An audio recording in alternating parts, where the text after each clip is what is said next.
Picture a country where one man can decide how hundreds of billions of oil dollars move, not just year by year, but by the decade. That's the story of Mohammed bin Salman and how he built a personal command center over Saudi Arabia's wealth. To understand how he did it, you have to start before he showed up. Oil was struck in Saudi Arabia in 1938, and everything that followed, the state, the cities, the modern economy, grew from that well. For decades, American companies ran the fields. By the late 1970s, the kingdom took full control and turned Aramco into the National Oil Company. Money poured into ministries, royal stipends, roads, and subsidies, with the royal court juggling rival power centers to keep it all steady.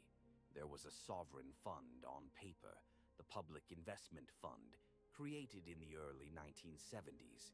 But for a long time, it was cautious and quiet, mostly holding domestic stakes. That changed fast after 2015, when King Salman took the throne and elevated his young son.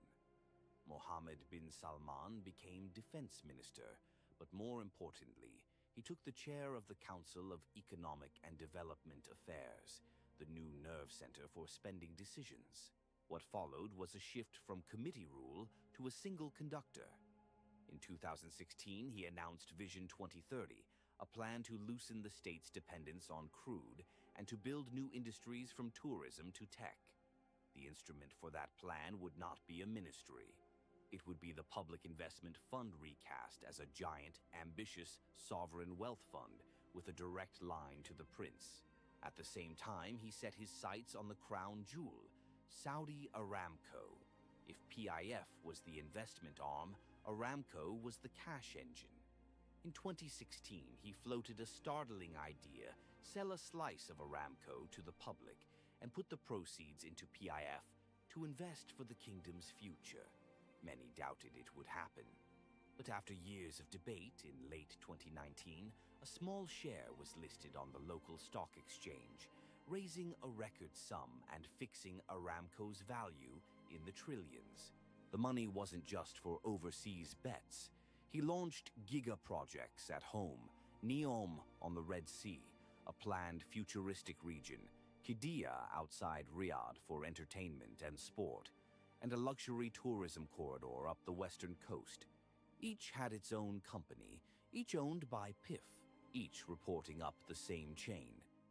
The structure made one person's priorities into construction sites, labor contracts, and timelines measured in cranes on the skyline. Then came the shock move that announced his dominance inside the palace. In November 2017, dozens of princes, tycoons, and officials were summoned to a Riyadh hotel and held in what the state called an anti-corruption campaign. Settlements followed. Officials said more than $100 billion worth of assets and payments were recovered. Critics abroad called it a power play. Inside the kingdom, the message was plain. The prince would decide who controlled wealth and why. Oil prices plunged in 2014 and only partly recovered. That made the stakes higher. He cut fuel subsidies, introduced a value-added tax, and later tripled it to keep the budget upright. But the real lever remained oil. In 2020, a failed deal with Russia led to a price war just as the pandemic crushed demand. Prices collapsed, then rebounded. Through it all, the prince steered Saudi policy in OPEC+ and leaned on Aramco's ability to pump more or less, proving that politics and production were fused at the top. Even as international backlash swelled in 2018 after the killing of Jamal Khashoggi, the PIF kept expanding its footprint. Global conferences in Riyadh resumed. At home, the fund moved into sports and entertainment.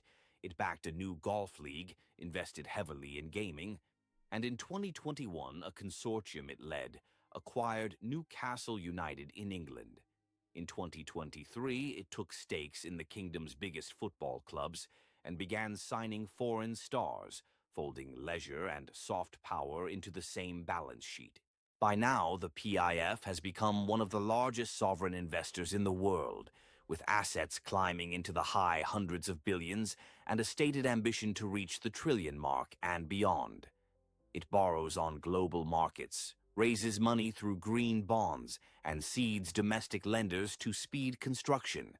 Its portfolio runs from electric cars to logistics ports, from luxury resorts to cloud data centers.